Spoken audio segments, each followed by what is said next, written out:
Under a city that's having some kabooms happening to it, an alien lady is running about a bit. She meets a guy who talks about biopods, presumably the things they're about to climb into.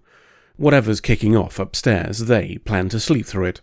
He tells her that they'll be fine and wake in 5 years, all but guaranteeing that one of them will die and the other will be asleep for a century or so. She's clearly not watched as much science fiction as me though, and is reassured by the comments as the pod closes over her. We'll call them heads and tails, and I invite you to place your bets now on which one of them will not be waking up. Voyager's been sucked into some sort of brown swirly. We don't know what and we don't know how, but we do know it's filled with a variety of shite. We pass another ship and they give us a call. The swirly, which they call the underspace, apparently belongs to them and they want to know who the bloody hell we are. Janeway explains that we took a wrong turn somewhere and asks if they know an exit. He obliges by doing a science to our shields that pushes us out of the swirly. Odd thing though, we're 200 light-years from where we entered some 5 minutes back. That sounds like a shortcut to me and Janeway agrees. She calls our new friend to thank them and asks if they wouldn't mind letting us use the swirly for a little bit longer. New friend proves to be new not friend by demanding that we prepare to be boarded. He doesn't want anybody getting sensor readings from their space, well, underspace, and he's quite happy to kaboom us if we're not cooperative. We've not had a proper fight for a few episodes, so Janeway tells him to bollocks. Unfortunately, new not friend is both maneuverable and has backup on call, all of whom give chase while pooping happens. The first volley buggers up our warp engines, so proper legging it isn't an option. Mini-legging it is, though, and there's a planet close by, according to 7. It's a bit on the irradiated side, but Chakotay thinks that might work to our favour if these other dickheads have weaker shields. It works and they bugger off, so it's time to land for repairs. And what better place than the ruins of a city that got super fucked some 892 years ago? Looks like I lowballed it with my guess of a century or two. Still, now we know it wasn't a natural catastrophe, as Tuvok says it looks like an orbital bombardment. This also means it's irradiated to all buggery, but that doesn't stop Janeway wanting to take a poke around when Kim says he's found faint life signs from an underground bunker of some sort. Besides, our new not friends are still in orbit waiting for us, so we might as well find something to do for a while. Janeway, Tuvok and 7 are exploring the bunker from the start of the episode, which still has power, so that's promising. We find a pod with tails in it and indications of other pods elsewhere. As Janeway and Tuvok go off to find them, 7 stays behind for some reason. And she also starts fiddling with the controls of the pod, which is a curious choice indeed. It opens as Janeway arrives back to ask 7 what the flying fuck she thinks she's doing. 7 thinks Tails is the best source of relevant data, and it's too late now anyway as he's woken up. His first thought is to help Heads, and he points to a pod with a disturbing lack of flashy lights over it, like his had. The reason is the one we guessed some 10 minutes ago, and I invite those who chose correctly to collect their winnings. In all honesty, I'd put my money on him being the corpse. Oh, and they were married, so, condolences and shit. We return him to sickbay for a chat. Rather interestingly, Tails recognises 7 as being Borg, which implies that the collective is at least 900 years old, or engages in a lot of time fuckery. 7's response that the collective's memory from that time is a bit of a mess still leaves both of those as options. That's enough of that shit, let's get on with the plot. Janeway explains that we're here hiding from new not friend and his associates, and how we accidentally broke into their swirly. Tails informs her that the swirly was originally claimed by his own species, much to the envy of a number of other civilizations in the area. It seems they eventually got the idea to gang up and kick the shit out of Tails' people. They did a thorough job of it too, but presumably weren't aware of the compound underneath the city containing people, vehicles, and weapons. Tails tells Janeway that the plan was to leave things for 5 years, after which he presumed the alliance that gave them a kicking would have fallen out. That'd give them the chance to scarper this ruined planet and start somewhere else while their enemies fought among themselves. Oddly, Tails chooses now to piss on the memory of his dead wife for being scared when the planet was getting nuked. Hell of a choice, and quite the red flag, but I guess we all grieve in our own way. His must be acting like a cunt. Neelix arrives with food and is recognised by Tails. That swirly has exits all over the place, and Tails and his people used it to travel far and wide. He calls Neelix's species Talaxilzae. That's the word Talaxians used to call themselves by long ago, and the name of the species to which Tails belongs is also an ancient Talaxian word. It means foolish. The faux pas is forgotten when something slams into the floor outside and kabooms. New Not Friend has figured out roughly where we are, and has decided he can solve his problems much like his ancestors did nearly a millennium ago. Tails might have a solution for us. Targeting through the radiation is a bit of a mess, hence why the fireworks we're receiving are all over the shop. But his people stuck a satellite over the city, and it wasn't destroyed by the group that fucked up their planet because reasons. We can use it to shoot back and make New Not Friend reconsider all these kabooms. A firework of our own disables one ship and causes the others to leg it. But Tails wants us to finish it off with another firework, something Janeway refuses to do. I'm beginning to suspect the alliance that destroyed this world was not one of conquest. Janeway's acting a little cooler towards him now too, but listens to him when he says that if Voyager leaves, the remnants of his species will be destroyed. So he offers an alliance. Get him and his people away from here to start again, and he'll show us some shortcuts. Despite her misgivings, Janeway agrees. We've woken up some of the sleepers and are working with them and Tails. One of them tells us that the Swirly network has no recorded map for security reasons, but that they've memorized the entirety of it. How useful that map will be after several hundred years is another matter, as the network needed maintenance to keep it running, and that's not happened. This is probably why Voyager accidentally entered one of them. While they work on plans and reviving the rest of the sleepers, who they refer to as a battalion, by the way, we'll catch up with Naomi. Ensign Mum must be on duty, as Neelix is currently with her. He asks her about the children they've woken from the pods, and Naomi tells him she doesn't like them. She tells him they were rude about him and his people, saying all Talaxians are stupid. Naomi's generally a good judge of character, so I'm guessing we've accidentally started an alliance with space racists. Spacists? Spacists. It's enough to leave Neelix curious, and he looks at Talaxian history in more detail from his personal database, presumably entered into our computer from his ship.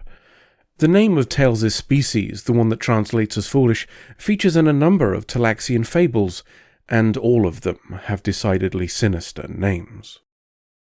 Time for a plan. Janeway's a little surprised by New Not Friend and associates continuing to build their fleet in orbit instead of attacking. Seems like overkill to her, unless you're fighting someone who's the sort of fairy tale bad guy that you tell your kids about, of course. Anywho, the plan is for Voyager to draw their fire. A few of the ships from the bunker will engage them while the rest scarp her, and we'll all meet up later. One of the guys we woke up after Tails thinks this would go a lot better if we gave them some of our fireworks. Janeway's not in the habit of giving away her pet weapons and declines. He tries to force the issue, suggesting they'll reconsider that shortcut, but Janeway's having none of it. In the end, Weapons Guy is forced to relent and agrees to do things her way.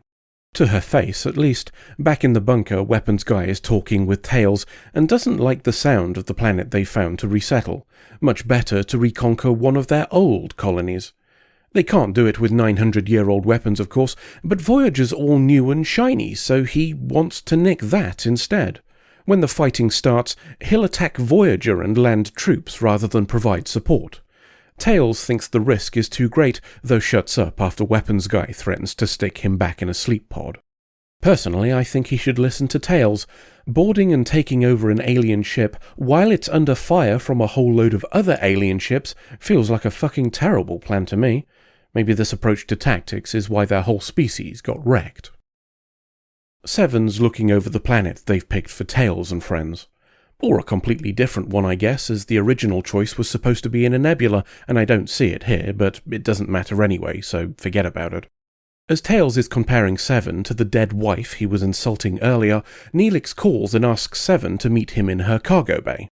He's read the fables from Talaxian history, the ones that mention the race Tails is from, and they all reference an enemy that pops up out of nowhere to attack, almost as if they had some sort of secret shortcut system.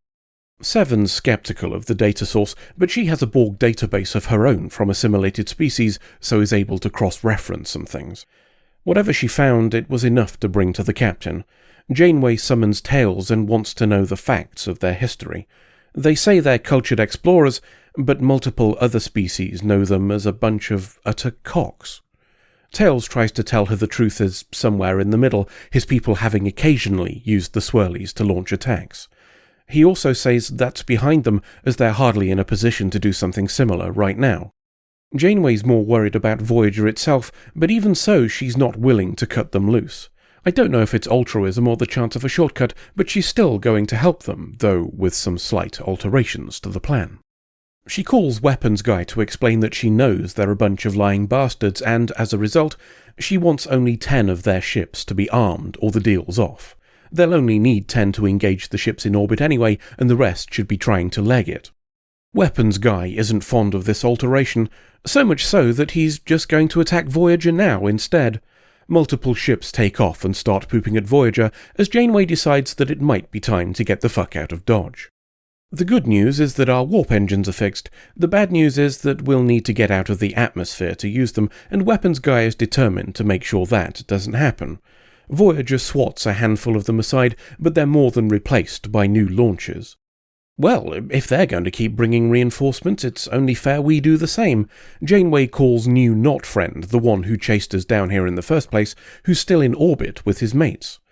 Whilst he admits he's detected some odd readings from the surface, which could be weapons fire, he's not entirely convinced about the prospect of an ancient fairy tale enemy rising from the grave to destroy them all. Until one of them talks to him anyway. Perhaps Tails took the threat from Weapons Guy personally and wants to fuck him up. He's even willing to help out. We've lost contact with that satellite, which we were going to let new not friend use to target the surface. But Tails is willing to teleport back to the bunker and call it from there, explaining that not all of his people are still committed to being arseholes. Janeway chooses to believe him, though maybe not entirely, as she sends Tuvok as well. They teleport down to do a bit of pooping, and Tails starts fiddling with the console. Kabooms on the surface from ships in orbit stop Weapons Guy mid-gloat, but it's not going much better for Tails either. Tuvok thinks it's time to scarper, but Tails wants to stay and give the people in orbit details about the newly launched ships. He tells Tuvok to leave, who gives it some thought for about half a second, and then fucks off. As the underground compound starts to collapse from the orbital fireworks, Weapons Guy and his mates leg it to ships and try to scarper. Tails is less fortunate and gets squashed by a shitload of rock.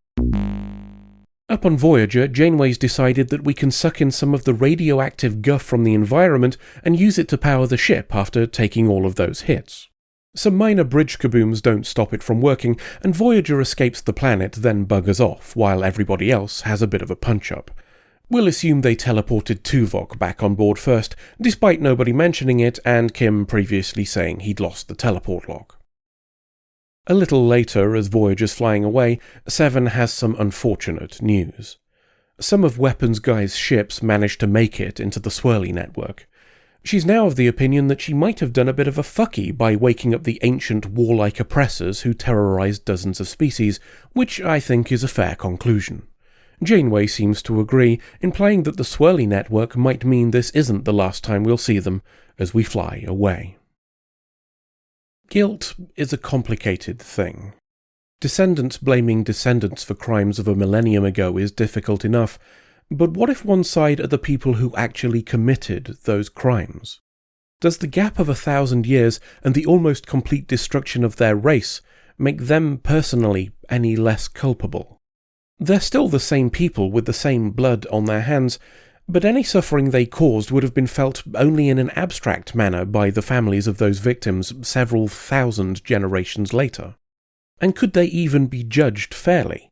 When your people have been known as a Delta Quadrant nemesis for 10 centuries, vilified to the point of being fairy tale boogeymen, can there ever be a just sentence passed on them? If the rest of Tales's people had shown the reconsideration he did, this could have made for a moral quandary worth exploration. I certainly think it would have made for a better story. A shame then that the writers chose to take the other path. Instead, we're given villains to an almost cartoonish degree, the remnants of their species believing they can do with a handful of outdated ships and weapons what several billion of them could not do before. Foolish indeed. And a double shame too, as it's not a new idea. If you were watching this with a vague sense of having seen it before, that's because we have. The Season 2 episode Alliances featured the Trabe, if you recall, a proper bunch of shitbags who enslaved the Kazon and paid a heavy price for their arrogance. They too refused to change, despite openly admitting that they were the ones who fucked up and being reduced to a shadow of their former selves. The parallels between the two episodes are significant, though I confess I found this one slightly less satisfying. Perhaps it was because everybody in this was essentially new to us, whereas the former was also an attempt to make the Kazon more than just shit Klingons. That's not to say it was bad. It's a bit visual effects heavy for me, but there are people who like a good kaboom, and this'll serve them nicely. The ending also felt a touch rushed to me, something that can be accounted for by there apparently being some indecision over plans to make this a double-length episode. Another example of what we lose by forcing complex stories into a 45-minute runtime. Let's end on 7, shall we? She says in this episode that after helping destroy so many with the Borg, she finds the prospect of helping a civilization rebuild gratifying. This is in contrast with the start of Season 4, shortly after she joined Voyager, or was kidnapped, depending on your point of view. In a conversation with B'Elanna, she said she felt neither guilt nor remorse for her actions as a member of the Borg. That's hardly surprising, as back then she was refusing to feel anything at all. 2 years is a long time for growth, though, especially when surrounded by people who support you. Unless you're Harry Kim. End of episode. We could pretend there's a surprise party on the holodeck. What's funny about that? Well, the idea that anybody would choose to invite Paris to a party. Maybe. And what happens when he gets there? The surprise. Which is? He gets shot in the face. Worth a try. If nothing else, it'll give us an idea of what the holodeck god thinks is funny. Right, so all we need to do is get an invite to him without anybody seeing. Any ideas? Well, we could ask the leprechauns. Are you fucking serious? Hear me out. What are the chances of it happening 3 times in a row? 1 minute, 37 seconds later.